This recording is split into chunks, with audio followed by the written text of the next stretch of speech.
So the ST is already jacked up and the wheel is off. So if you guys haven't seen the previous video of where we diagnosed the suspension noise, let me show you guys quickly what it is.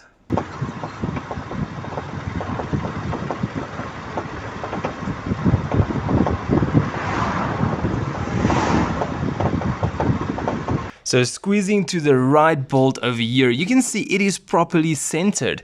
If we go to the left hand side, it is off. It is really bad off. You can see it's even dropped, but this is because the wheel is off and there's actually no weight to it. But if you did see the previous video that I did mention, I'll just drop it in the description. You guys will see where we properly diagnosed it. Also, this boot is not even properly on. So what we got over here is we got a new top mount shock. We got a new shock, and then also I used the Q20 just on these bolts over here that we're going to be loosening just to make them a bit better to get loose. And then also this one up here. So while we're down here, we're going to start straight away. So we have to remove this pipe over here, which is the brake line, from the shock itself. It's tightened right over here with a 10. And then also on the left hand side, we've got this line running over here. This is probably the ABS line. Let's have a look. And yes, it looks like the ABS line. So this line actually looks very easy to get off. It just looks like it pulls out, and then right over here, this one is pretty good stuck in there. We're probably gonna get a long nose pliers just to put it in there and actually push it out. So let's quickly start off with this brake line over here. So I got my 10 ratchet. That's the wrong way. Righty tighty, lefty loosey. Okay, let's quickly remove this entire part. Okay, and let's quickly see if we move it away.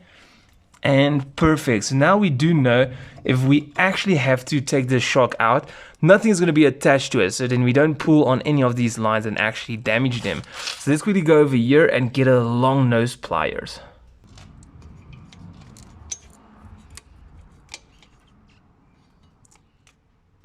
So for safety measures, I just moved this jack in underneath here, because as soon as we go to the next step where we're going to remove these 4 bolts over here, this entire part might actually go down a bit, so the jack is just to protect it not to drop too far. So with this, you actually want to use 2 spanners or a ratchet and a spanner, because you got to turn the one side while holding the other side stiff. Let's jump into it.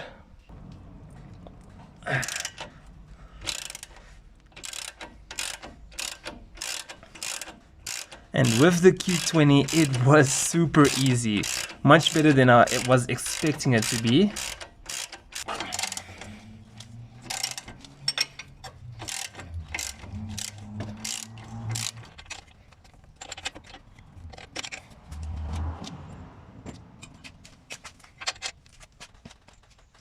Okay, so with those balls removed, I'm just going to take this brake line out of the way again. The ABS sensor is loose, and we've loosened these 2 bolts. As you guys can see, I can actually move this entire part and it's out. So that's why I put the jack straight over there, just to make sure it doesn't drop and fall on the ground or something like that. So this entire part of the shock is loose. So what we got to do now is actually come here to the top, and there is not so much space. We have to loosen these 3 bolts.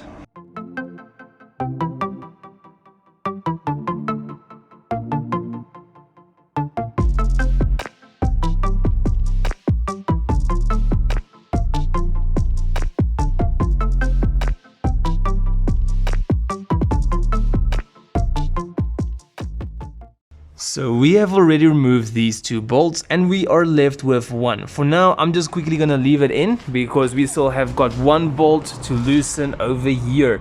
So once we remove this bolt and we literally just gonna hand turn this one out, your entire shock will drop. So you gotta make sure you've got someone to help you, or either just hold it with your one hand while you're trying to loosen it with your other hand.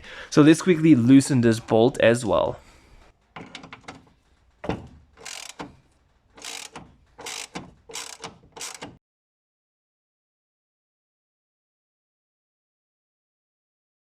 So here we have the old shock we just removed, and to give you guys another quick glimpse, look at how skewed that is.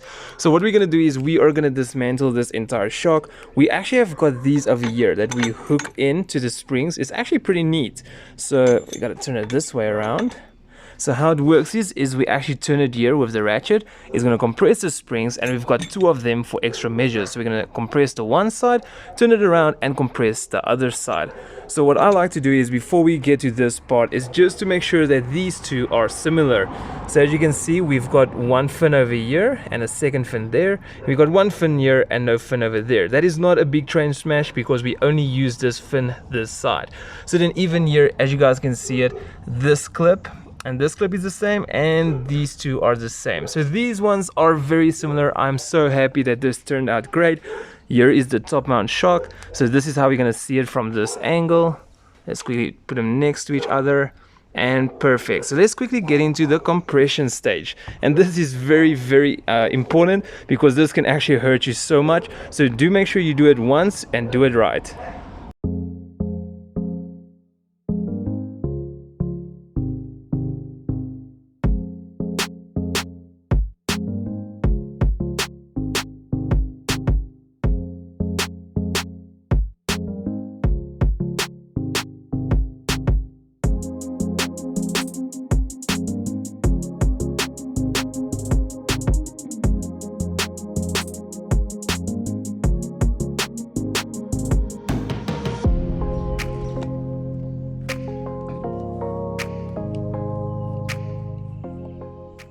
So we are about to disassemble the shock. So this is a very critical stage, because if you actually disassemble this front part and this clampers over here doesn't hold the spring, it is gonna shoot. So that's why I like to keep one point to the wall and the other point just going to nowhere.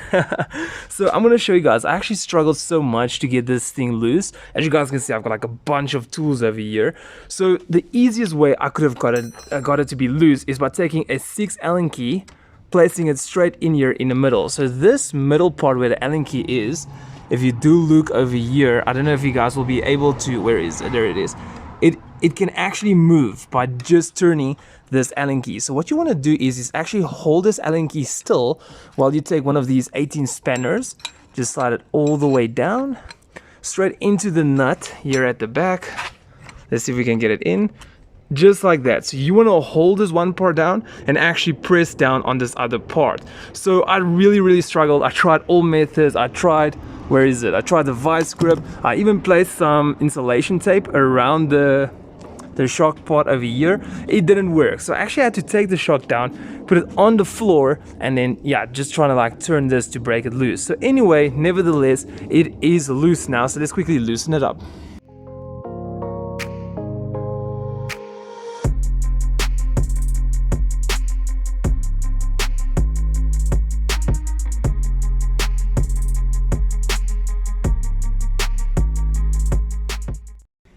Let's quickly go over the findings. So this is the top mount and this is the new top mount over here. As you guys can see, it looks like this entire piece here on the inside completely broke. If I turn it around, you can actually see damage over there. So when I did look at the shock, all you have to do is just compress it, and if it does push out by itself, it is actually fine to use. So in this case, I want to kick myself because it was only the top mount that was broken. The shock is 100%, but we are going to replace it nevertheless.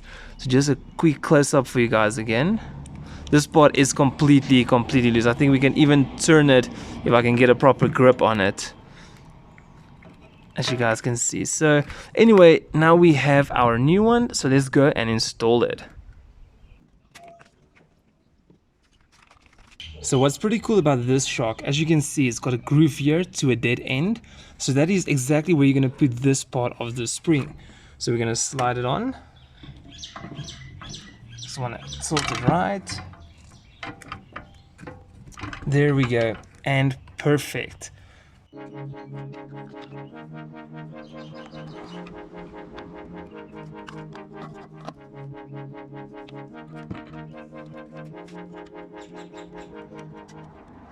So this was an experiment on its own. So over here I had to go buy a tube 18 socket so we can actually fit it over this bolt. So what I did was I took an Allen key, I placed it in here at the back.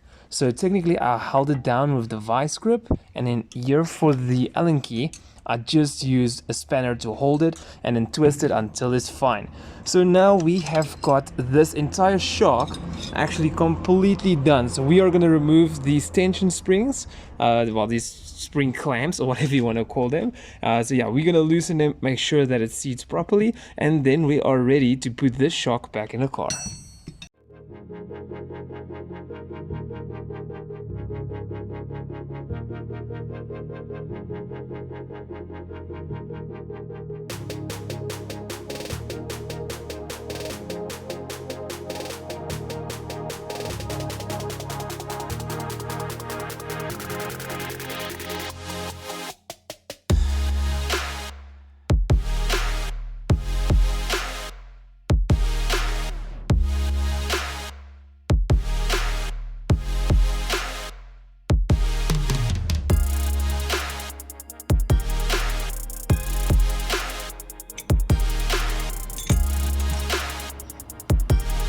So now what we're gonna do is we are gonna put this shock back.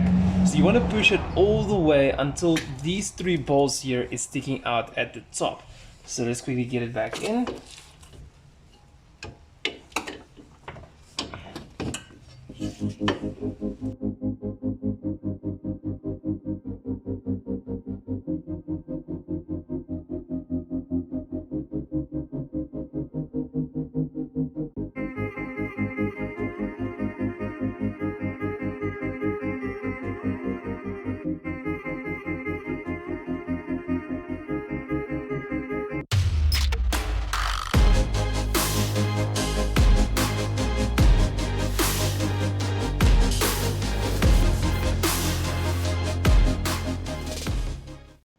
Okay, so we have got all of these 2 bolts in. They are properly secure now. We got to remember to tighten the ABS and the brake line. But what we're going to do now is we're going to try to get the sway bar in. So what I did now was I actually took the jack underneath here. Let's see if we can go this way. I place it right under the control arm.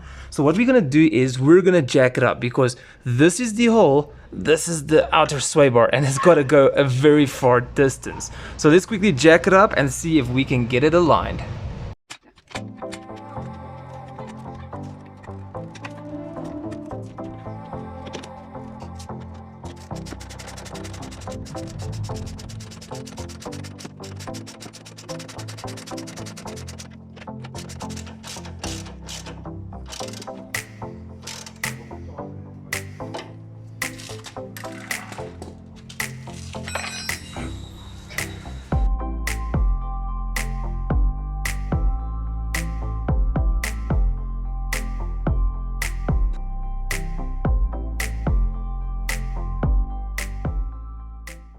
Let me show you guys the difference real quick. So just to show you, we have tightened down all of them.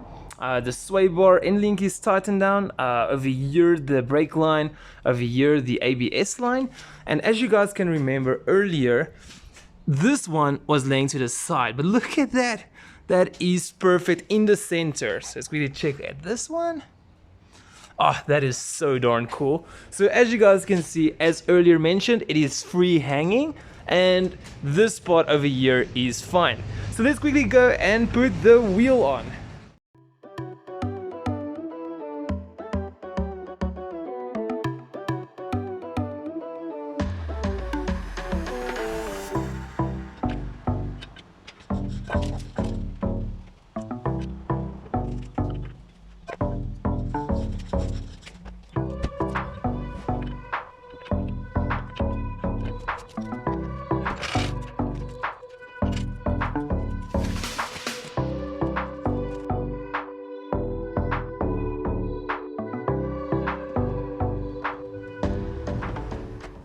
And we are completio. The wheel, as you guys can see, is back on. So this was one of the easiest things or easiest ways I could have shown you how to change your shock being at home. If you had a lift, it would have been so much easier. It was kind of hard when the shock was inside a car, like the new shock was in, to actually get the wheel axle and everything to line up. But with some pressing of the, what do you call it, the entire axle, like pressing it down to get the two main bolts in, and then afterwards to get the sway bar in, I had to jack it up.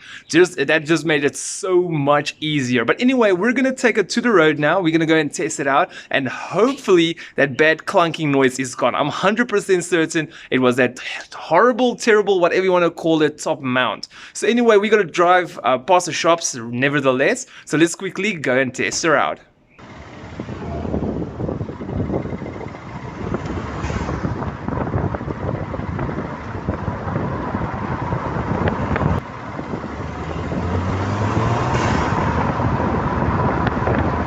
I am so bad. The clip where I told you guys that I'm quickly gonna go out and test it, that was literally like probably a month ago. I was just getting so busy and etc. But as you guys can hear, this shock that we have replaced is magnificent. It barely makes a creep. I haven't reviewed the footage of our second trip out after I fixed it, but I can tell you guys one thing.